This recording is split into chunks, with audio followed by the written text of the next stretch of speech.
ఓకేనా సోదరా?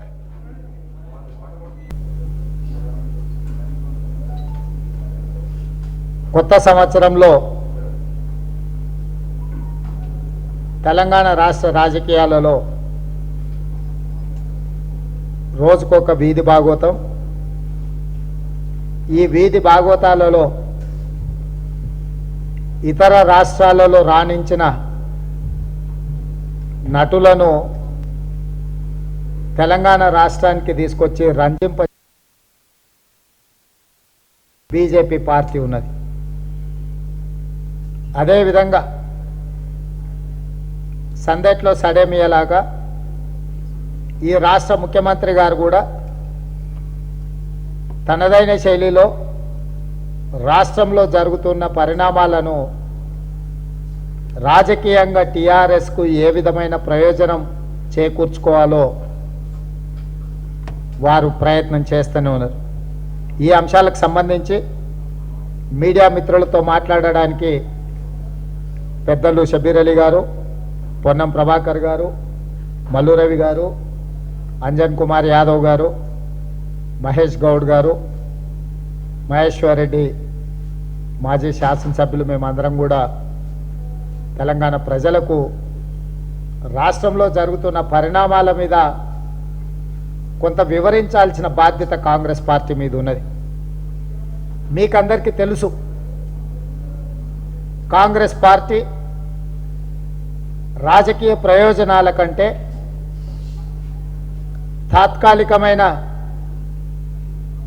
రాజకీయ స్వార్థానికంటే రాష్ట్ర ప్రజల యొక్క ప్రయోజనానికి, రాష్ట్రానికి ఉపయోగపడే విధంగా కార్యాచరణ ఉంటుంది. సమస్యలను ప్రస్తావించడం కానీ, సమస్యల మీద పోరాటం చేయడం కానీ, సమస్యలకు ఒక పరిష్కారం చూపించాలనే ఒక బాధ్యతాయుతమైన పాత్ర కాంగ్రెస్ పార్టీ పోషించింది. మీకు అందరికీ తెలుసు, దేశ స్వాతంత్రం నుంచి మొదలు పెడితే తెలంగాణ రాష్ట్ర ఏర్పాటు వరకు కాంగ్రెస్ పార్టీ యొక్క పాత్ర ఏందో మేము వివరించాల్సిన అవసరం లేదు, మీకు తెలుసు. ఇదే కాకుండా ముఖ్యంగా తెలంగాణ ప్రాంత ప్రజలు స్థానికులకు అన్యాయం జరుగుతుందనే చర్చ వచ్చినప్పుడు, ఉద్యమం జరిగినప్పుడు, ఖమ్మం జిల్లా పాల్వంచలో జరిగిన ఒక్క సంఘటన నేపథ్యంలో ప్రజలు ఉద్యమం వైపు నడిచినప్పుడు 6 పాయింట్ ఫార్ములా తీసుకొచ్చి తద్వారా రాష్ట్రపతి ఉత్తర్వులను ఇప్పించి జోనల్ విధానాన్ని ప్రవేశపెట్టి ఎక్కడ పుట్టిన వాళ్లకు అక్కడ స్థానికంగా ఉండే ఉద్యోగాలలో అవకాశాలు కల్పించాలి అని చెప్పి కాంగ్రెస్ పార్టీ స్పష్టమైన రాష్ట్రపతి ఉత్తర్వుల ద్వారా ఉవ్వెత్తున లేచిన తెలంగాణ ఉద్యమం స్థానికత ఆధారంగా ప్రజలు చేస్తున్న పోరాటానికి చట్టబద్ధత కల్పించే రాష్ట్రపతి ఉత్తర్వులను తీసుకొచ్చింది. తెలంగాణ రాష్ట్రం ఏర్పడకంటే ముందు ఉమ్మడి ఆంధ్రప్రదేశ్ 6 జోన్లకు విభజిస్తే 5-6 జోన్లు తెలంగాణ రాష్ట్రంలోకి వచ్చినాయి. 1 నుంచి 4 వరకు ఉన్న జోన్లు ఆంధ్రప్రదేశ్కి వెళ్ళినాయి. 5-6 జోన్లలో ఉన్న పాత 10 ఉమ్మడి జిల్లాలను తిరిగి పునర్విభజించి కొత్త జోన్ల విధానాన్ని తీసుకురావడానికి తెలంగాణ రాష్ట్ర ప్రభుత్వం, కేసీఆర్ గారు మంత్రివర్గ తీర్మానం శాసనసభలో చర్చ జరిపి ఒక ప్రతిపాదనను పంపించింది. కేసీఆర్ గారు పంపించిన ప్రతిపాదనలోనే కేంద్ర ప్రభుత్వము, కేంద్ర మంత్రివర్గం ఆమోదించి రాష్ట్రపతి ద్వారా నూతన జోనల్ విధానాన్ని ఆమోదించి ఉత్తర్వులు ఇవ్వడం జరిగింది. ఈ ఉత్తర్వుల నేపథ్యంలో 371 ఆర్టికల్ ద్వారా ఈ ప్రాంత ప్రజలకు ఇచ్చిన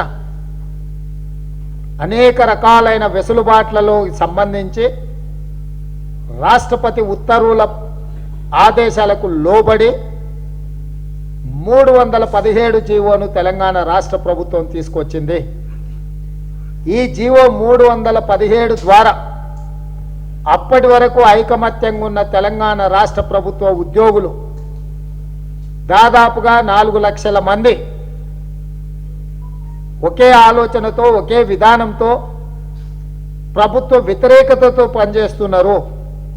ప్రభుత్వ నిర్ణయాల వల్ల జరుగుతున్న నష్టాలు, లోపభూయిష్టమైన కేసీఆర్ యొక్క పరిపాలనలో జరుగుతున్న అన్యాయాల మీద రాష్ట్ర ప్రభుత్వంలో పనిచేస్తున్న ప్రతి ఉద్యోగి ఈ ప్రభుత్వం మీద వ్యతిరేక భావంతో కేసీఆర్ గారిని ఈ రాష్ట్రంలో ఓడించాలన్న ఆలోచనతోటి ప్రభుత్వ ఉద్యోగులు సిద్ధమవుతున్న వేళ 317 జీవో తీసుకురావడం జరిగింది.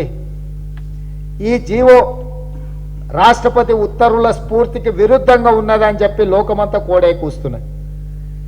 కాంగ్రెస్ పార్టీ స్పష్టంగా దీని మీద కార్యాచరణతో ముందుకెళ్ళి ఈ జీవోను సవరించాల్సిన అవసరం ఉన్నది. ఆయా ప్రాంతాలకు సంబంధించి స్థానికత్వం ఉన్న స్థానిక ఉద్యోగస్తులకు స్థానికంగానే ఉద్యోగాలు ఇవ్వాలి. సీనియారిటీ ప్రాతిపదికన బదిలీలు చేయకూడదు. తద్వారా చాలామంది స్థానికులకు నష్టం జరుగుతుంది. రాష్ట్రపతి ఉత్తర్వుల ప్రాథమిక సూత్రమే స్థానికుడికి స్థానికంగా ఉద్యోగ అవకాశాలు కల్పించాలి అని.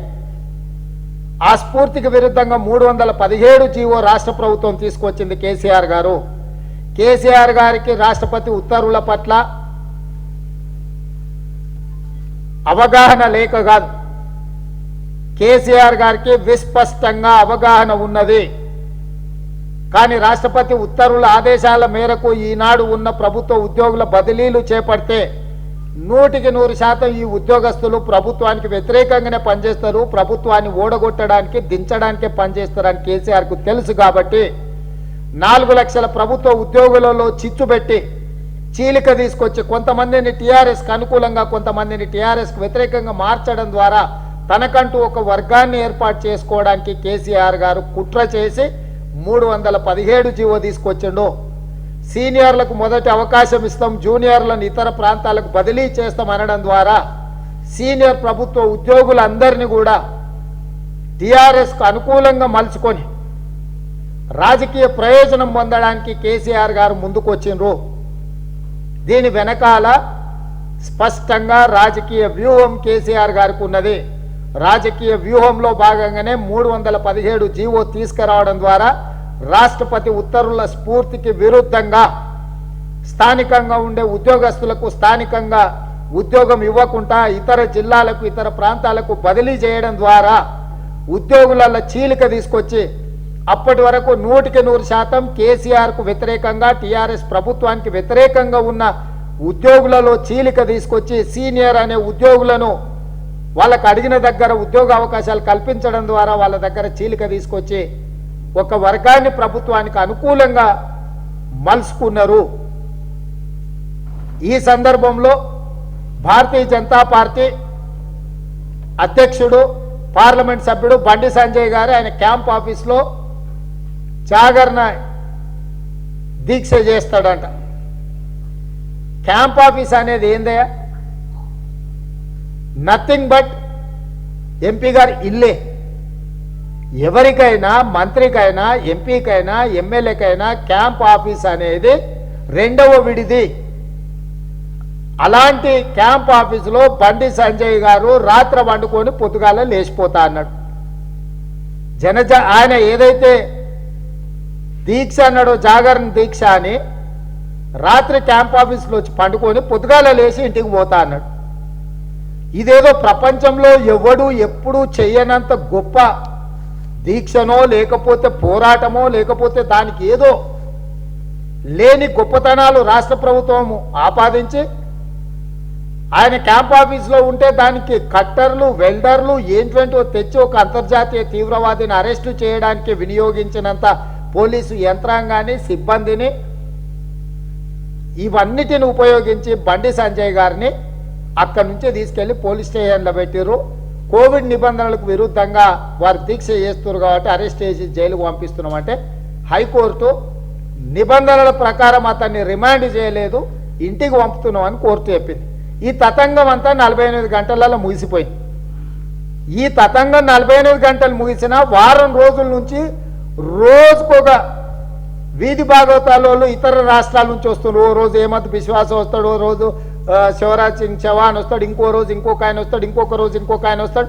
నాకు అర్థమైతే లేదు, జాతరలో గంగిరెద్దులో వచ్చినట్టు దేశ నలుమూలల నుంచి బీజేపీ వాళ్ళు ఎందుకు తెలంగాణకు వస్తారు? ఏం మాట్లాడుతున్నారు వీళ్ళు? బండి సంజయ్ ఏదో స్వాతంత్రం కోసం కొట్లాడి కార్గిల్ వారిలో పోయి పెద్ద ఆయన యుద్ధ విమానాలు నడిపి మొత్తం బాంబులు వేసి ఈ పాకిస్తాన్ మీద విజయం సాధించి వచ్చిన కార్గిల్ వీరుడిని కౌగిలించుకున్నట్టు కౌగిలించుకున్నాడు, కండువాలు కప్పుడు ముద్దులు పెట్టుడు. అసలు ఆయన పోరాటాలను చూస్తే మాకు చాలా ఉత్సాహం అవుతుంది. అసలు ఏం మాట్లాడుతుండ్రు నాకు అర్థమైతే లేదు. అసలు వీళ్ళందరూ ముఖ్యమంత్రులేనా? వీళ్ళు ఎట్లా ముఖ్యమంత్రులైనరు అని అనుమానం కలుగుతుంది, ఎట్లా కేంద్ర మంత్రులైనరు అని అనుమానం కలుగుతుంది. బీజేపీ జాతీయ అధ్యక్షుడు నడ్డా వచ్చి అడ్డతోటంగా మాట్లాడుతాడు, బండి సంజయ్ ఏదో వీరోచితమైన పోరాటం చేసి. అసలు బుద్ధి ఉందా బీజేపీ వాళ్ళకి అని అడుగుతున్నా. అసలు మీరు అన్నం తింటురా గడ్డి తింటురా అని అడగదలుచుకున్నాను నేను ఈ సందర్భంగా. రాష్ట్రపతి ఉత్తర్వులు రాష్ట్ర ప్రభుత్వము ఒక నివేదిక పంపిస్తే ఆ ఉత్తర్వులను ఆమోదించింది బీజేపీ కేంద్ర ప్రభుత్వము. కేంద్ర మంత్రివర్గం ఆమోదించిన ఉత్తర్వులు రాష్ట్రపతికి పంపిస్తే రాష్ట్రపతి ఉత్తర్వులు ఆదేశించిండు. రాష్ట్రపతి ఇచ్చిన ఉత్తర్వుల మేరకే 317 జీవో వచ్చింది. ఇక్కడ రెండు అంశాలు నేను చర్చకు పెట్టదలుచుకున్న ఉద్యోగస్తులకు, తెలంగాణ యువకుల ముందు. నిజంగానే కేసీఆర్ గారు పంపించిన నూతన జోనల్ విధానము రాష్ట్రపతి ఉత్తర్వుల స్ఫూర్తికి విరుద్ధంగా ఉంటే కేంద్ర ప్రభుత్వము మంత్రివర్గం ఎందుకు ఆమోదించింది? అసలు కేంద్ర ప్రభుత్వం ఆమోదించకపోతే ఈ ఉత్తర్వులు ఇవ్వడానికి కేసీఆర్ గారికి అవకాశమే లేదు కదా. కేసీఆర్ చేసిన తప్పుడు విధానాన్ని, పంపించిన తప్పుడు ప్రతిపాదనని కేంద్ర ప్రభుత్వం ఆమోదించి రాష్ట్రపతి ద్వారా ఉత్తర్వులను మీరు ఆదేశాలు ఇచ్చిండ్రు కాబట్టి ఈరోజు కేసీఆర్ గారు అడ్డగోలుగా 317 జీవో తీసుకొచ్చి ప్రభుత్వ ఉద్యోగస్తుల జీవితాలతో చెలగాటమాడుతున్నాడు. అంటే కేసీఆర్ చేసిన తప్పుడు నిర్ణయాలను గుడ్డిగా దున్నపోతీనిందంటే దూడం కట్టేయండి అని సామెత ఎట్లుందో, కేసీఆర్ పంపించిన తప్పుడు ప్రతిపాదనలు కేంద్ర ప్రభుత్వం, నరేంద్ర మోడీ ప్రభుత్వం ఎందుకు ఆమోదించింది? ఇవాళ నడ్డా గారి నుంచి మొదలు పెడితే హేమంత్ బిశ్వాసం వరకు మీరే కదా బాధ్యులు. కేసీఆర్ తీసుకొచ్చిన తప్పుడు విధానాలను ఆమోదించి రాష్ట్రపతి ఉత్తర్వులు ఇచ్చిందే మీరు. కాబట్టి కేసీఆర్ ఒకవేళ ఈరోజు తప్పు చేసిందంటే ఆ తప్పుకు ఉత్ప్రేరకము బీజేపీ, ఆ తప్పును ప్రోత్సహించింది బీజేపీ. నిజంగానే ఈరోజు 317 జీవో ద్వారా ప్రభుత్వ ఉద్యోగస్తులకు అన్యాయం జరిగింది. దీన్ని సవరించాలనుకుంటే ఒక్క కలం పోటుతో కేంద్ర ప్రభుత్వం సవరించవచ్చు. బీజేపీకి సంబంధించిన కేంద్ర మంత్రి ఇక్కడ ఉన్న కిషన్ రెడ్డి గారు, బండి సంజయ్, అరవింద్, స్వయం బాబురావు గారు నలుగురు సంతకాలు పెట్టి రాష్ట్రపతి ఉత్తర్వుల స్ఫూర్తికి విరుద్ధంగా 317 జీవోను కేసీఆర్ గారు తీసుకొచ్చిండ్రు. తెలంగాణలో లక్షలాది మంది ప్రభుత్వ ఉద్యోగస్తులకి ఈ జీవో ద్వారా నష్టం జరుగుతుంది. ఈ జీవో మీద తక్షణమే స్టే ఇవ్వండి, ఈ జీవోను నిలుపుదల చేయండి అని కేంద్ర హోంశాఖ మంత్రికి ఫిర్యాదు చేస్తే రాష్ట్రపతి ఉత్తర్వుల స్ఫూర్తికి విరుద్ధంగా ఇచ్చిన జీవోను తక్షణమే కేంద్ర ప్రభుత్వం ఆపొచ్చు. ఎందుకంటే ఇది కేంద్ర ప్రభుత్వం ఇచ్చిన ఆదేశాల పరిధిలో లోబడి రాష్ట్ర ప్రభుత్వం పనిచేయాల్సిన అవసరం ఉంది. జోనల్ విధానంలో నియామకాలు కావచ్చు, బదిలీలు కావచ్చు, పదవీ విరమణలు కావచ్చు, రాష్ట్రపతి పర్యవేక్షణలో రాష్ట్ర ప్రభుత్వం అమలు చేయాల్సిన విషయాలు, ఇందులో మార్పులు చేర్పులు ఏమి రాష్ట్ర ప్రభుత్వం చేయాలన్నా కేంద్ర మంత్రివర్గ ఆమోదం ఉండాలి. కేంద్రంలో ఉన్నది బీజేపీ, కేంద్ర మంత్రివర్గంలో కేంద్ర మంత్రిగా ఉన్నది కిషన్ రెడ్డి గారు. ఇవాళ మంత్రివర్గంలో ఉండి కేసీఆర్ పంపించిన ప్రతిపాదనలు గుడ్డిగా ఆమోదించి ఆ ఉత్తర్వుల మేరకు కేసీఆర్ గారు నిర్ణయం తీసుకుంటే మీరు పోరాటాలు చేస్తున్నామని ప్రజల్ని మభ్యపెడుతున్నారు. మీరు పోరాటాలు చేయాల్సిన పని లేదు, మీ చేతుల అధికారం ఉంది. నిన్న బీజేపీ ఆయన మాట్లాడతాడు వరంగల్, 2 ఏళ్లలో బీజేపీ అధికారంలోకి వస్తుంది, 317 జీవోని తీసి చెత్తబుట్టలు వేస్తామని. అసలు అవగాహన నుండి మాట్లాడుతున్నారా, అవగాహన లేక మాట్లాడుతున్నారా? అసలు అన్న వచ్చా మీకు? ఏబిసిడీలు అన్న వచ్చా? ఏం మాట్లాడుతున్నారు మీరు? మీకేమైనా అర్థమవుతుందా? ఈరోజు మీ చేతుల అధికారం ఉంది. ఈ దేశానికి బీజేపీ పాలిత ప్రభుత్వం ఉన్నది, నరేంద్ర మోడీ గారు ప్రధానమంత్రిగా ఉన్నారు. మీరు ఒక ఫిర్యాదు చేస్తే 317 జీవో మీద అవసరమైన ఆదేశాలను రాష్ట్రపతి చేత ఇప్పించవచ్చు.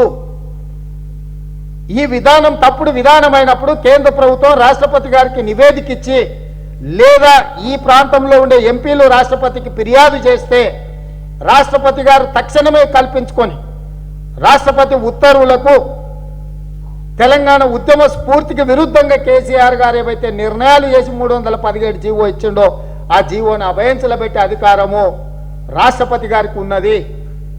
మీరు మీ చేతిలో ఉన్న అధికారాన్ని వినియోగించకుండా మీరు ఆదుకోవాల్సిన బాధ్యతలో మీరు ఆదుకోకుండా ప్రధానమంత్రి మీ చేతిలో ఉన్నప్పుడే ప్రజలకు ఉపయోగపడలేదు, రాష్ట్రానికి ముఖ్యమంత్రి అయినాక ఈ జీవన్ తీసి చెత్తపుట్టలేస్తామని చెప్పి గుండు బండి కలిసి ప్రజల్ని మభ్యపెట్టే ప్రయత్నం చేస్తుంటే ఎవరిని పిచ్చోళ్ళని చేయదలుచుకున్నారు బీజేపీ వాళ్ళు? బండి సంజయ్కి ఒకవేళ అవగాహన లేదనుకుంటే వివిధ రాష్ట్రాలలో ముఖ్యమంత్రులుగా కేంద్ర మంత్రులుగా పనిచేస్తున్న వాళ్ళు రోజుకోగడు వస్తున్నాడు. ఊర్లలో ఎవరైనా చనిపోయినప్పుడు గంగరెద్దులో వస్తారు, రోజుకోగడు వస్తాడు అడుక్కోవడానికి. అమ్మకు దండం పెట్టు, అయ్యకు దండం పెట్టు, వంగొంగి దండం పెట్టు, కాళ్ళకు దండం పెట్టని గంగరెద్దులతో దండం పెట్టించి చిల్లర అడుక్కొని పోతారు. ఇవాళ ఇతర రాష్ట్రాల నుంచి వస్తున్న బీజేపీ నాయకులు నడ్డా నుంచి మొదలు పెడితే హేమంత బిశ్వాసం వరకు మీరు అసలు పరిపాలనలో ఉన్నరా? పరిపాలనకు సంబంధించిన ఇంగిత జ్ఞానం మీకేమన్నా ఉందా? మీ చేతిలో ఈరోజు అధికారం ఉంది, కేంద్రంలో మీరు ప్రభుత్వంలో ఉన్నారు, మీరు కావాలనుకుంటే తక్షణమే ఈ జీవోని అభయంచులో పెట్టడానికి అన్ని రకాలుగా మీ చేతిలో ఉంది. వీళ్ళు ఈ రకమైన వీధి నాటకాలు ఆడితే కేసీఆర్ గారు పాపం ఆ సిపిఐ సిపిఎంఎల్ వాళ్ళ జాతీయ పార్టీ సమావేశాలు ఏర్పాటు చేసుకుంటే వచ్చిన వాళ్ళని పిలిచి ఇంత అన్నం పెట్టిండు. మేము non BJP non Congress group మనం కడదాం, గట్టిగా కొట్లాడదాం, బీజేపీ ఏతర కాంగ్రెస్ ఏతర పక్షాలను బలోపేతం చేద్దామని చెప్పి ఇక ఆయన వీరంగం వేస్తున్నాడు, వేషం కాడుతున్నాడు. భుజకీర్తులు పెట్టుకొని ఆయన కిరీటం పెట్టుకొని బయలుదేరుతా నేను కూడా అంటున్నాను. నేను ఒకటే మాట్లాడగదలుచుకున్నా, నువ్వు కమ్యూనిస్టులతో చేరుతా అంటున్నావు, బీజేపీ కాంగ్రెస్కు సంబంధం లేకుండా థర్డ్ ఫ్రంట్ కట్టాలని మాట్లాడినట్టు పత్రికలలో చూసిన. నేను కేసీఆర్ గారిని మీ ద్వారా ఒకటే మాట్లాడగదలుచుకున్నా, నువ్వు బీజేపీ పంజరంలో ఉన్న చిలకవు, మోడీ చెప్పిన చిలక పలుకులు మాత్రమే నువ్వు పలుకుతావు. కాంగ్రెస్ పార్టీతో కలిసి ఉన్న వాళ్ళను విడగొట్టడం ద్వారా జాతీయ స్థాయిలో కాంగ్రెస్ పార్టీ బలహీనపడ్డది.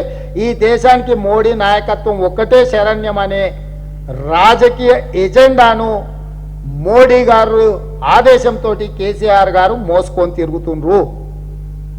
నువ్వు నిజంగానే బీజేపీ ఏతర కాంగ్రెస్ ఏతర పక్షాలను కూడగట్టదలుచుకుంటే నువ్వు సహాయం అందించిన జగన్మోహన్ రెడ్డి గారిని నువ్వు ఏ రోజైనా ఈ కూటమి గడదామని పిలిచినవా? నవీన్ పట్నాయక్ గారి దగ్గరికి నువ్వు పోయినవా? ఆప్ కేజ్రీవాల్ దగ్గరికి పోయినవా? అకాలీదళ్ దగ్గరికి పోయినవా? అంటే సమాజంలో బీఎస్పీ ఎస్పీ దగ్గరికి పోయినవా? అంటే ఈ పార్టీలు చాలా వరకు బీజేపీకి కాంగ్రెస్కు ఎడంగా ఉంటున్నాయి, వాళ్ళకు వాళ్ళు స్వతంత్రంగా వ్యవహరిస్తున్నారు. నువ్వు నవీన్ పట్నాయక్ను కలవవు, జగన్మోహన్ రెడ్డిని కలవవు, కేజ్రీవాల్ను కలవవు, అకాలీదళ్ను కలవవు, ఇతర కాంగ్రెస్ ఇతర బీజేపీ ఇతర పక్షాలుగా ఉన్న వాళ్ళని ఎవరిని కలవాడు కేసీఆర్? ఎవరిని కలుస్తాడే? యూపీఏలో ఉన్న డిఎంకేని కలిసి వస్తాడు, యూపీఏలో ఉన్న ఎన్సీపీ శరద్ పవార్ను కలిసి వస్తాడు, యూపీఏతో కలిసి పనిచేస్తున్న కమ్యూనిస్టులను కలిసి వస్తాడు. అంటే యూపీఏలో కాంగ్రెస్ పార్టీతో కలిసి పనిచేస్తున్న వాళ్ళను కాంగ్రెస్ నుంచి దూరంగా తీసుకెళ్లడం ద్వారా నువ్వు కొత్త గుంపు కడతాను ఏదైతే ఎత్తున్నావో, ఈ కొత్త గుంపు ఎవరి ఆదేశాల మేరకు? మోడీ ఆదేశాల మేరకు కాంగ్రెస్ను బలహీనపరిచే సుపారీ కేసీఆర్ తీసుకొని సుపారీ రాజకీయాలు చేసే ప్రయత్నంలో కేసీఆర్ ఉన్నాడు. నిన్న సిపిఎం పార్టీ స్పష్టంగా చెప్పిన ఉత్తరప్రదేశ్లో మేము బీజేపీని ఓడించడానికి అఖిలేష్ యాదవ్కు సమాజ్వాదీ పార్టీకి మద్దతు ఇస్తున్నామని స్పష్టంగా సిపిఎం పార్టీ చెప్పింది. నేను కేసీఆర్ని అడుగుతున్నా, నువ్వు కాంగ్రెస్కి అనుకూలంగా లేవు, బీజేపీకి అనుకూలంగా లేవు, కాంగ్రెస్ను బీజేపీని ఓడించాలనుకుంటున్నావు. ఉత్తరప్రదేశ్లో నువ్వు అఖిలేష్ యాదవ్ను గెలిపించడానికి ఉత్తరప్రదేశ్లో స్పష్టంగా సమాజ్వాదీ పార్టీకి నువ్వు మద్దతు ఇస్తున్నావా? నువ్వు ఏ సిపిఐ పార్టీలను పిలిచి భోజనం పెట్టి కలిసి పనిచేద్దామని నువ్వు అడిగినవో ఇవాళ సిపిఎం ఈ రెండు పార్టీలు ఉత్తరప్రదేశ్లో అఖిలేష్ యాదవ్ను గెలిపించడానికి స్పష్టంగా పార్టీ నుంచి ఒక నిర్ణయం తీసుకున్నారు. రేపు జరగబోయే ఉత్తరప్రదేశ్ ఎన్నికలలో బీజేపీని గద్దె దించడానికి అఖిలేష్ యాదవ్ను గెలిపించడానికి కమ్యూనిస్టు పార్టీలు స్పష్టమైన విధానపరమైన నిర్ణయం తీసుకున్నారు.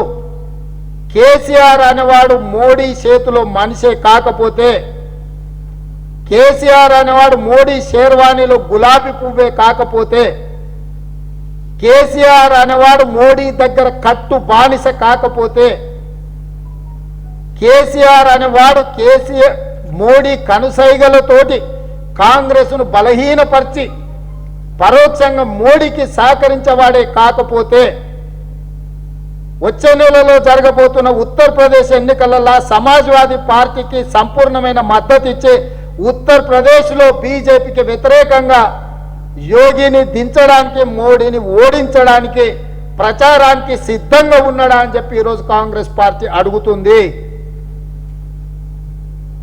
ఇవాళ తెలంగాణ రాష్ట్రంలో ఉమ్మడి రాజకీయ ప్రత్యర్థి అయిన కాంగ్రెస్ పార్టీని బలహీనపరచడానికి బీజేపీ టీఆర్ఎస్ కలిసి ఉమ్మడిగా ఆడుతున్న నాటకంలో భాగంగానే ఈరోజు వీళ్ళిద్దరూ ఎత్తుగడలతోటి వ్యూహాలతోటి తెలంగాణ ప్రజల్ని మభ్యపెడుతున్నారు.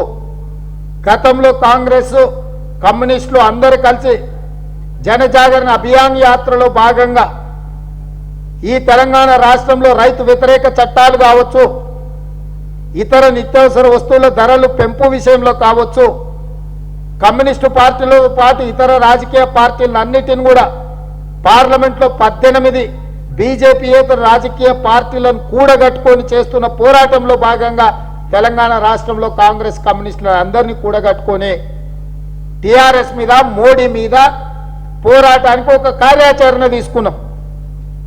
ఉన్న ఫలంగా ఇవాళ కేసీఆర్ గారికి కమ్యూనిస్టులు గుర్తొచ్చిండ్రు. ఎందుకు గుర్తొచ్చిండ్రు కమ్యూనిస్టులు అంటే, కమ్యూనిస్టులు కాంగ్రెస్ పార్టీ కలిసి పనిచేస్తే తెలంగాణలో ఇంకా బలోపేతమైనప్పుడు అటు మోడీ ఇటు కేసీఆర్ ఇద్దరు పతనానికి పునాదులు పడతాయి. కాబట్టి కాంగ్రెస్ను బలహీనం చేయడం ద్వారా కేంద్రంలో బీజేపీని బలపరచడానికి మోడీ ఇచ్చిన ఎజెండాను కేసీఆర్ అమలు చేస్తున్నాడు. మూడవ పాయింట్ దేశభక్తి గురించి మాట్లాడుతున్నారు బీజేపీ వాళ్ళు. బండి సంజయ్ గారు నిన్న విశ్వాస్ మాట్లాడినారు. చైనాకు మద్దతు పలికే కమ్యూనిస్టులతో టీఆర్ఎస్ ఎట్లా అంటగాగుద్దా.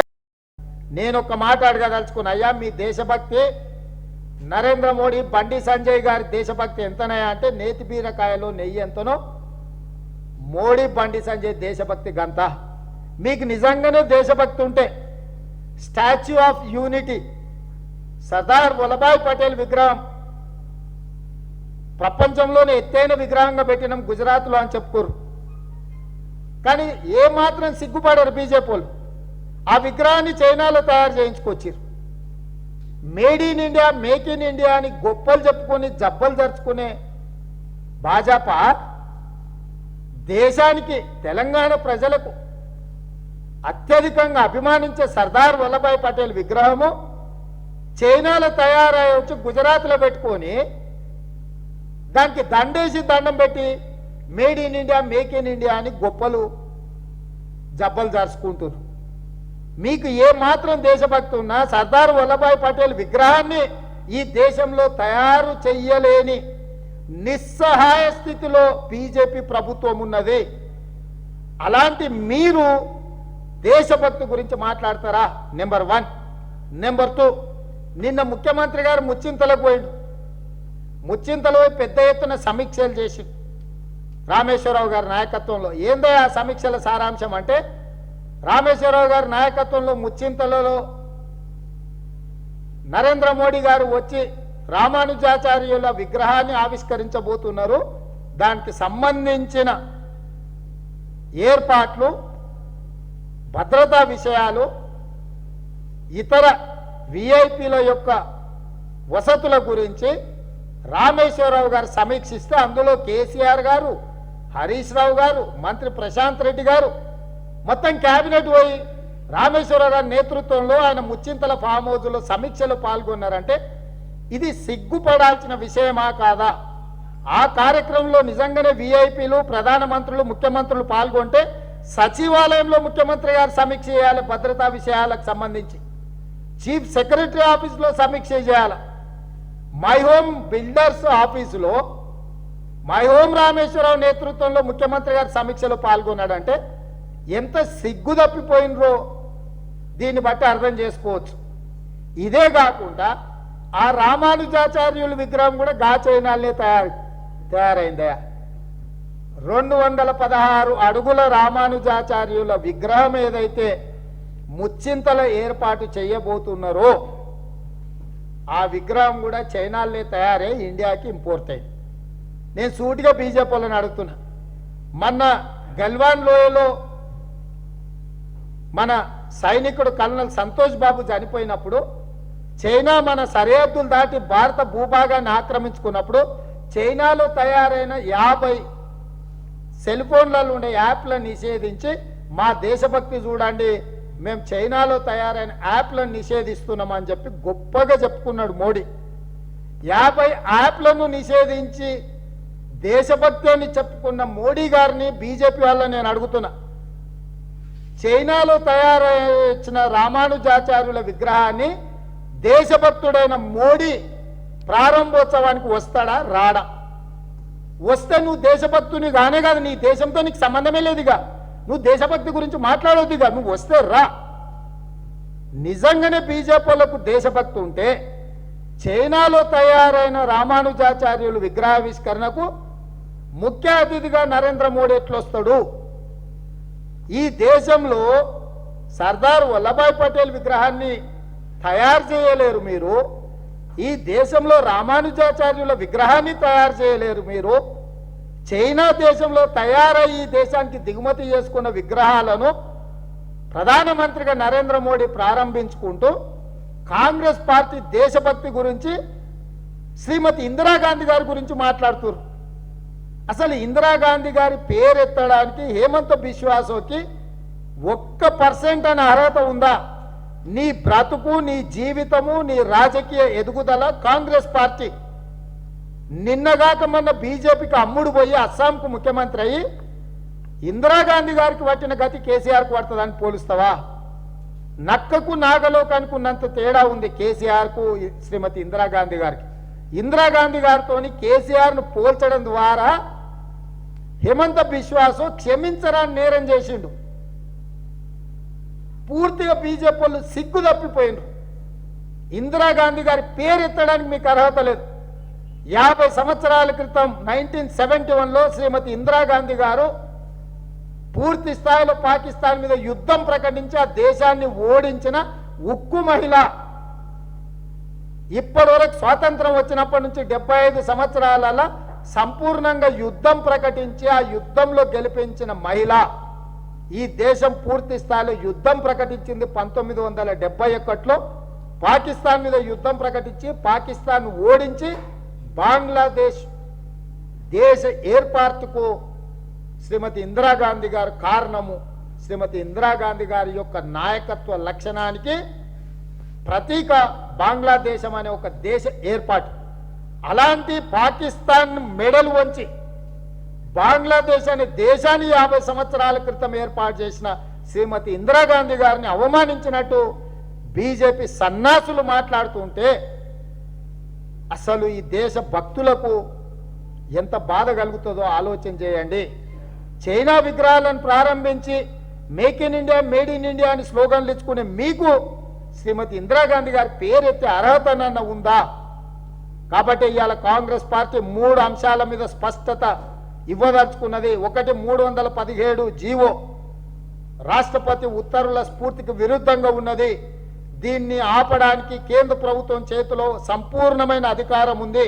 కేంద్ర ప్రభుత్వం రాష్ట్రపతికి ఫిర్యాదు చేసి తక్షణమే 317 జీవోను నిలుపుదల చేయడం ద్వారా ఈ రాష్ట్రంలో ఉండే లక్షలాది మంది ఉద్యోగులను ఆదుకోవడానికి అవకాశం ఉంది. కాబట్టి బండి గుండు వీధి నాటకాలు మాని ఇతర రాష్ట్రాల నుంచి గంగిరెద్దోళ్ళను తీసుకొచ్చినట్టు డూడు బసవన్నలను తీసుకొచ్చి తెలంగాణలో ప్రెస్ మీట్లు పెట్టి గొప్పలు చెప్పుకోవడం కాదు, మీకు చేతనైతే తక్షణమే 317 జీవోను రాష్ట్రపతి ఉత్తర్వుల ద్వారా నిలుపుదల చేయించాల్సిందిగా కాంగ్రెస్ పార్టీ డిమాండ్ చేస్తుంది. దీనికి బీజేపీ స్పందించాలి. రెండోది, దేశభక్తి గురించి మాట్లాడే మీకు ఏ మాత్రం దేశభక్తి ఉన్నా సర్దార్ వల్లభాయ్ పటేల్ విగ్రహాన్ని చైనాలో తయారు చేయించి తెచ్చినందుకు ఈ జాతికి క్షమాపణ చెప్పాలి. మీరు దేశద్రోహులు. దేశభక్తి అనేది కాంగ్రెస్ పార్టీ సొత్తు.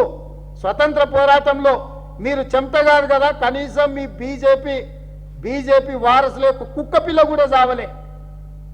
కానీ కాంగ్రెస్ పార్టీ లక్షలాది మంది ప్రాణాలు ఇచ్చి స్వాతంత్రం తీసుకొచ్చిన పార్టీ. కాంగ్రెస్ పేరెత్తడానికి లేదు. మీకు నిజంగానే దేశభక్తి ఉంటే ముచ్చింతల ప్రారంభించబోయే రామానుజాచార్యుల విగ్రహం చైనాలో తయారైంది కాబట్టి మీరు చైనాలో తయారైన విగ్రహాన్ని ప్రారంభించడానికి ఇక్కడికి వస్తున్నారా లేదా ప్రజలకు వివరించాలి. ఒకవేళ విగ్రహావిష్కరణకు రావడానికి మీరు ఒకవేళ ముందుకొస్తే జాతికి క్షమాపణ చెప్పాలి. Make in India, made in India అనే స్లోగన్లు మీరు వెనక్కి తీసుకోవాలి. చైనాలో తయారైన విగ్రహాలను మీరు ప్రారంభించిందంటే మీకు దేశభక్తి లేదు, మీకు కేవలం అధికార యావ తప్ప మీకు ఇంకొక అవలక్షణం లేదు. మీకున్న అవలక్షణం మొత్తం అధికార యావనే అని చెప్పి కాంగ్రెస్ పార్టీ స్పష్టంగా చెప్పదలుచుకున్నది. మీరు ముచ్చింతల ప్రధానమంత్రి చైనా విగ్రహాన్ని ప్రారంభించడానికి వస్తున్నాడా లేదా దేశ ప్రజలకు స్పష్టత ఇవ్వాల్సిన బాధ్యత బీజేపీ నాయకుల మీద ఉన్నది. మూడవది, కేసీఆర్కు సూటి ప్రశ్న.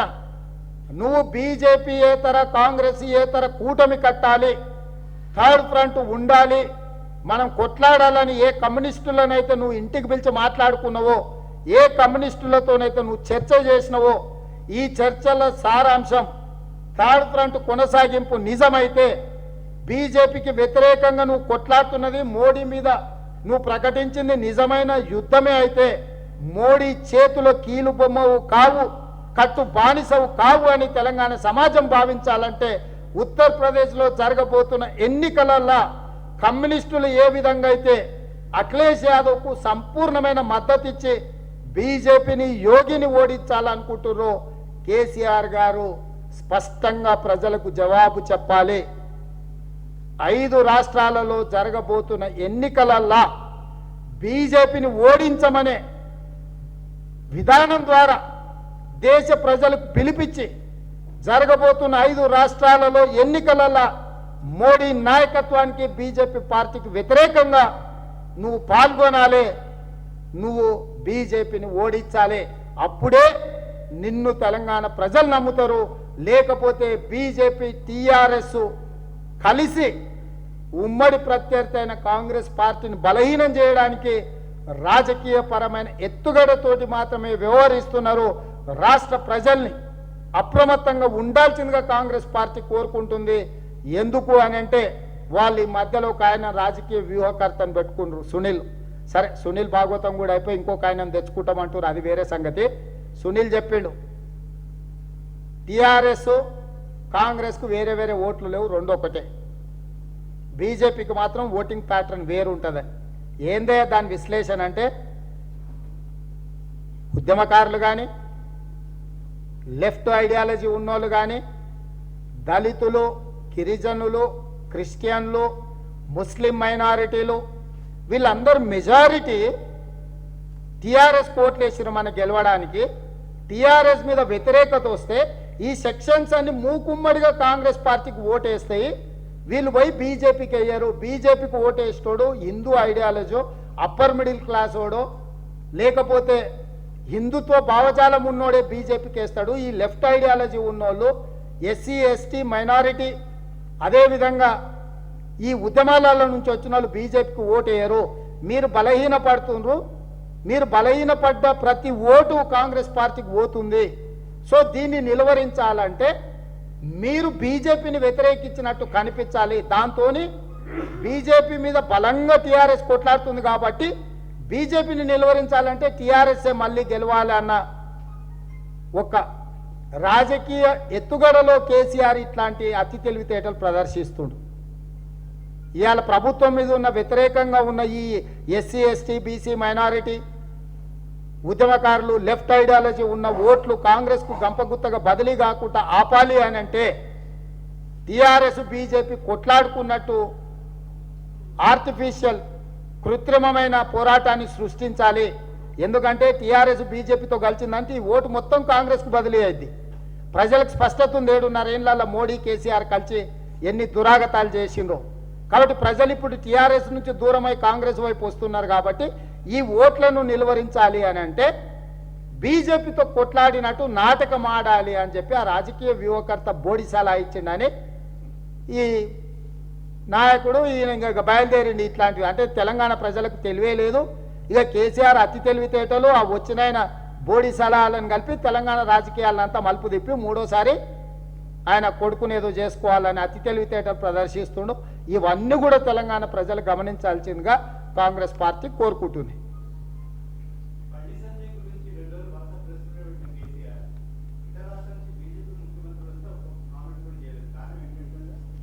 అవగాహనలో భాగంగానే ఇదే మీరు ఇంట్లో WWF అని టీవీలలో ఒకటి వస్తుంటుంది చూడు. ఒకటి వీడు గుద్దినాక ఒకటి వాడు గుద్దుతాడు, వాడు ఎగిరి తన్నినాక వీడు ఎగిరి తంతాడు. మొత్తం డాష్ మేనేజ్మెంట్, స్టేజ్ మేనేజ్మెంట్ అంటారు కదా. ఈ ప్రెస్ మీట్లు వీళ్ళందరూ పేపర్ టైగర్లు. ఒక్కడన్నా క్షేత్రస్థాయిలకు పోయిండా? ప్రెస్ మీట్లు, టీవీలు, పేపర్లు, ఫోటోలు ఇవి ఇంతకు మించి ఏమన్నా ప్రయోజనం చేకూరిందా? ఇప్పుడు ఏమంటారు వాళ్ళు? 2023లో మా ప్రభుత్వం వస్తే అప్పుడు జీవం తీసి చెత్తబుట్టలు వేస్తాడు. అసలు బుద్ధి ఉందా? కేంద్రంలో ప్రభుత్వం ఉంది. ప్రభుత్వం తప్పుడు విధానాలు పాటిస్తే తక్షణమే రద్దు చేయడానికి రాష్ట్రపతి ఉన్నాడు కదా, అది చేయలేదు. కేసీఆర్ అత్యంత అవినీతిపరుడు అని చెప్తున్నారు మంత్రులు. అదే ప్రభుత్వము నేనే క్వశ్చన్ వేస్తే అరపైస కూడా అవినీతి జరగలేదని సమాధానం ఇచ్చింది పార్లమెంట్లో. దీన్ని ఎట్లా చూడాలి? ఈడికి వచ్చేమో 1000 కోట్లు కేసీఆర్ అక్రమంగా సంపాదించిండు అంటారు. విచారణకి ఏమైనా ఫిర్యాదులు వచ్చినట్టు ఏం రాలే. వాళ్ళు శుద్ధపూస. అసలు కేసీఆర్ అంతా శుద్ధపూస లేడు. కేసీఆర్ అసలు గాలిగా నయ్యం గౌతమ్ బుద్ధునితో పోల్చలే కదా, ఒకటే మిగిలిపోయింది ఇంకా బీజేపీ వాళ్ళు ఈయనను. సో వాళ్ళిద్దరు కలిసి వ్యూహాత్మకంగా ప్రజల్ని మభ్యపెట్టాలని చూస్తున్నారు. అదే ప్రజలకు వివరించే ప్రయత్నం చేస్తున్నాం.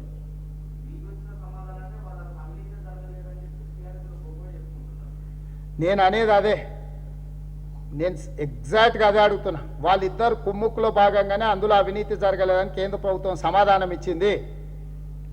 నడ్డా అనటానికి కేంద్రంలో మంత్రిగా పనిచేసిండు, ఎంపీగా ఉన్నాడు. చాలామంది కేంద్ర మంత్రులు అవినీతి జరిగిందంటారు. వీళ్ళే మంత్రులు కేంద్ర ప్రభుత్వంలో ఉన్నోళ్ళు అవినీతి జరిగిందని చెప్పినప్పుడు మేము ఫిర్యాదు చేస్తే ఫిర్యాదులే అందలేదంటారు. నాగం జనార్దన్ రెడ్డి గారు 100 పిటిషన్లు పెట్టిండు ప్రధానమంత్రికి, హోంమంత్రికి, సిబిఐకి, సెంట్రల్ విజిలెన్స్ కమిషన్కి, ఈడీకి, ఇన్కమ్ ట్యాక్స్కు. కాంగ్రెస్ పార్టీ 100 పిటిషన్లు పెట్టింది. నేనే 10 రిప్రజెంటేషన్స్ ఇచ్చిన. మాకు సింగిల్ కంప్లైంట్ అందలేదు, అసలు అవినీతి జరగలేదు అన్నారు. అంటే వీళ్ళిద్దరి మధ్యలో ఎంత ఇచ్చిపుచ్చుకునే ధోరణి ఉందో దీన్ని బట్టి అర్థం చేసుకోరు. ఇవాళ ఒక పక్కన మీ ప్రభుత్వమే రూపాయి అవినీతి జరగలేదని చెప్పినప్పుడు మళ్ళీ ఇక్కడికి వచ్చి కేసీఆర్ 1000 కోట్లు కొల్లగొడుతున్నారని కేంద్ర మంత్రులు ఎట్లా ఆరోపణ చేస్తారు? సమాధానం ఇచ్చింది మీరే, టీఆర్ఎస్ వాళ్ళకి తప్పించుకోవడానికి మార్గం చూసింది మీరే, దొంగకు దారి చూపించింది మీరే తప్పించుకోవడానికి. మళ్ళీ మీరు వచ్చి ప్రజల్ని మభ్యపెట్టే స్టేట్మెంట్లు ఇస్తారు. అంటే దీన్ని ఎట్లా అర్థం చేసుకోవాలి? వీళ్ళిద్దరు కలిసిమెలిసి ఉండకపోతే ఆయన బండి సంజయ్ ఇంకా నిన్న మాట్లాడు సహారా కుంభకోణం, ఈఎస్ఐ కుంభకోణంలో కేసీఆర్ అవినీతి పాల్పడ్డాడు. నీ తాతగాని పెట్టినాడా? సిబిఐ విచారణకు ఆదేశించి కేసు పెట్టిందే కాంగ్రెస్ పార్టీ. 2011లో కాంగ్రెస్ పార్టీ కట్టిన ఎఫ్ఐఆర్లు అవి. 8 ఏళ్ల నుంచి మీరు ఛార్జ్ షీట్ ఫైల్ చేస్తలేరు కేసీఆర్ మీద, ఈఎస్ఐ మీద, సహారా కుంభకోణం మీద. మీరు మళ్ళా కేసీఆర్ తెలివితేటలతో ఇద్దరు కలిసి అతి తెలివితేటలు ప్రదర్శిస్తున్నారు.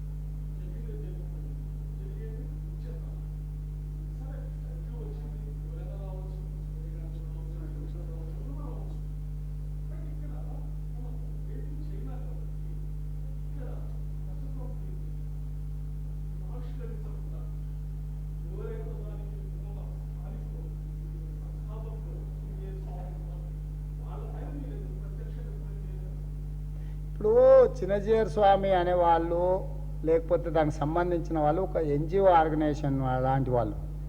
కాంగ్రెస్ పార్టీ అలాంటి వాళ్ళ మీద ప్రత్యక్ష పోరాటం చేయదు. కాంగ్రెస్ పార్టీ ఎప్పుడు కూడా విధానపరమైన నిర్ణయాల మీదనే మాట్లాడుతుంది, పోరాటం చేస్తుంది.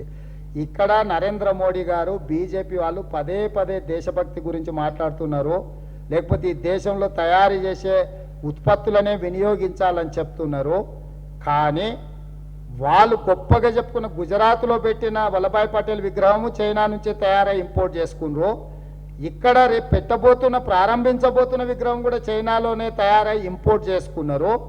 మూడవది ఇప్పుడు చెప్తున్న 125 అడుగుల అంబేద్కర్ విగ్రహాన్ని ఏదైతే సెక్రటేరియట్ పక్కన పెడతామన్నారు, ఇది కూడా చైనా దేశానికే కాంట్రాక్ట్ ఇస్తున్నారు. మళ్ళీ అంటే కంప్లీట్గా చైనాకు తొత్తుగా మారిన బీజేపీ దేశభక్తి ముసుగులో ప్రజల్ని చీల్చాలని, భావోద్వేగాలను రెచ్చగొట్టాలని, రాజకీయ ప్రయోజనం పొందాలన్న ఒక దురాలోచనతోని ప్రజల మధ్యలో చిచ్చు పెడుతున్నారు తప్ప వీళ్ళకి వాస్తవంగా దేశభక్తి లేదు.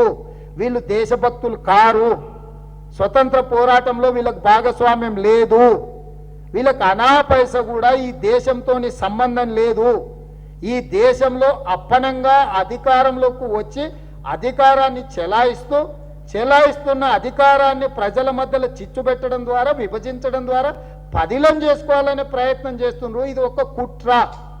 ఈ దేశ స్వతంత్రంలో బీజేపీ పాత్ర గుండు సున్నా. బీజేపీకి దేశభక్తికి అనా పైస సంబంధం లేదు. బీజేపీ అనేది గాలివాటంగా అధికారంలోకి వచ్చిన ఒక దురాశపరుల కూటమి.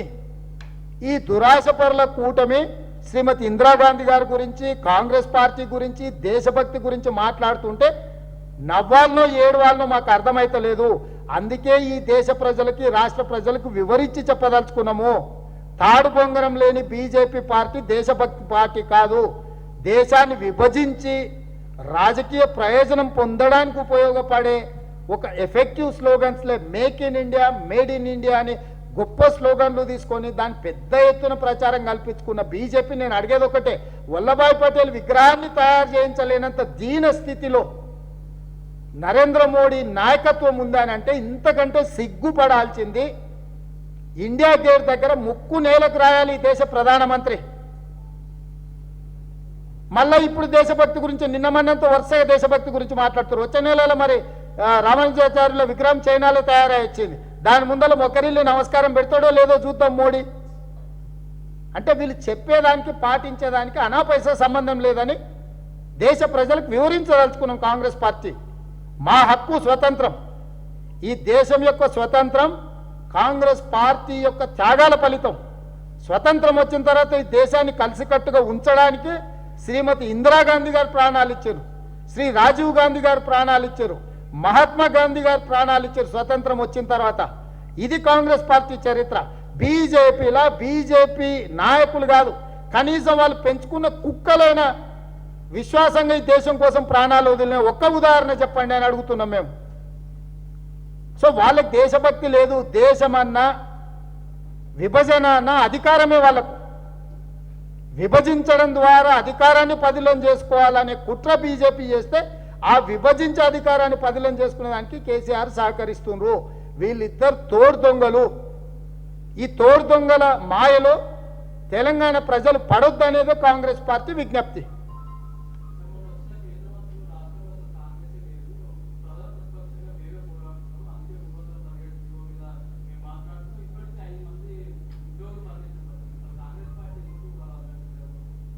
ఇప్పుడు కాంగ్రెస్ పార్టీ ఏ పోరాటం చేసిందో నువ్వు చూసి ఉండొచ్చు. వరి విషయాన్ని పక్కదారి పట్టించడానికి నిరుద్యోగ సమస్య అన్నాడు. ఫస్ట్ వరి కొనుగోలు ఏమన్నాడు, చివరి గింజ వరకు కొనిపిస్తా, కేసీఆర్ మోడల్ ఉంచుతా అని చెప్పిండా బండి సంజయ్. 2 రోజులు తిరిగి అడావిడి చేసినాక రైతులు వందలాది మంది చచ్చిపోతే ఏ రైతుల దగ్గరకన్నా దిక్కుమాలిన వాళ్ళు వెళ్ళొచ్చిండ్రా? ఏ రైతులు నన్ను ఆదుకున్నారా? పోనీ ప్రత్యక్షంగా కేంద్ర ప్రభుత్వం కొనుగోలు చేయడానికి అవకాశం ఉంది, కొన్నారా? రైతుల చేతిలో ఇద్దరు దోషులుగా నిలబడ్డప్పుడు వాళ్ళ చీకటి మిత్రుడు కేసీఆర్ రైతుల ముందర దోషిగా నిలబడ్డప్పుడు కేసీఆర్ని కాపాడడానికి ఎంబడే బండి సంజయ్ నిరుద్యోగ సమస్య, నిరుద్యోగ దాని మీద దీక్ష చేస్తా అన్నాడు. నిరుద్యోగులంతా తయారై కేసీఆర్ను ఉరేసే పరిస్థితి వచ్చినప్పుడు ఇది కాదు ఉద్యోగస్తులకు సంబంధించిన 317 జీవో మీద కొట్లాడుతా అంటుండు.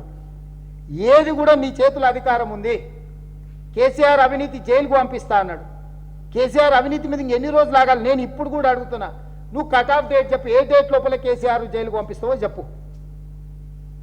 అంటే మీరు వాళ్ళు కల్పిస్తున్న కృత్రిమమైన పోరాటాలని ఏదైతే మిమ్మల్ని భ్రమలు కల్పిస్తారో దానికి లోన్ కాకండి.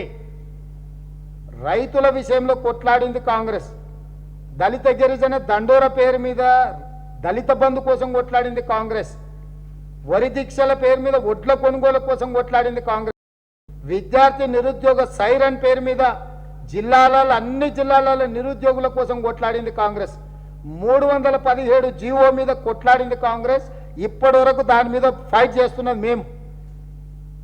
పనామా రాఘవ అరాచకం చేస్తే అంత అరాచకవాదిని అరెస్టు చేసేటట్టు శిక్షించేటట్టు కొట్లాడింది కాంగ్రెస్. బీజేపీ పాత్ర ఎక్కడుంది? ఇంత దుర్మార్గం టీఆర్ఎస్ ఎమ్మెల్యే చేస్తే, ఎమ్మెల్యే కుటుంబం చేస్తే ఇంతమంది మంత్రులు వచ్చిండ్రు, చనిపోయిన కుటుంబాలను పరామర్శించిందా? ఒక్క ఉద్యోగి కుటుంబానైనా బీజేపీ వాళ్ళు పరామర్శించిందా? ఇంతమంది వచ్చారు.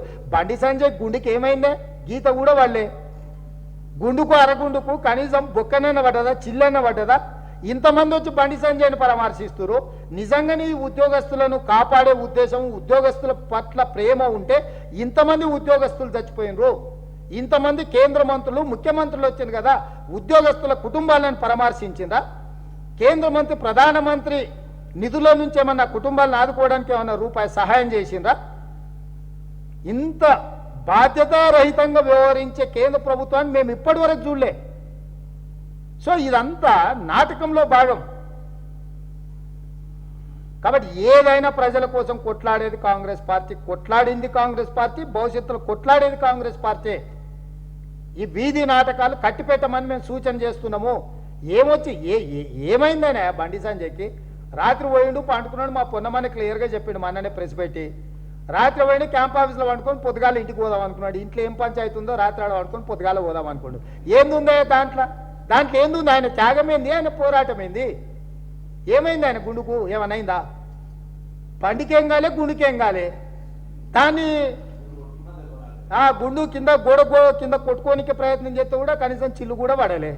దానికి ఇంతమంది పరామర్శిందా?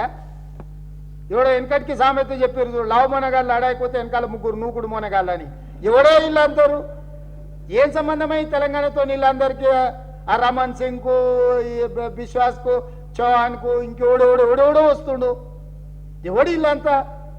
గంగిరెద్దులోళ్ళు కాకపోతే సంక్రాంతి పూట గంగిరెద్దులోళ్ళు వచ్చినట్టే ఒకని తర్వాత ఓడు.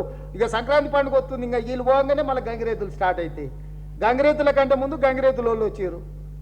ఇంతకంటే ఏమన్నా ఉందా? మీరు చెప్పు. నీ వచ్చిన దానివల్ల తెలంగాణకి ఏమైనా ప్రయోజనం చేకూరిందా?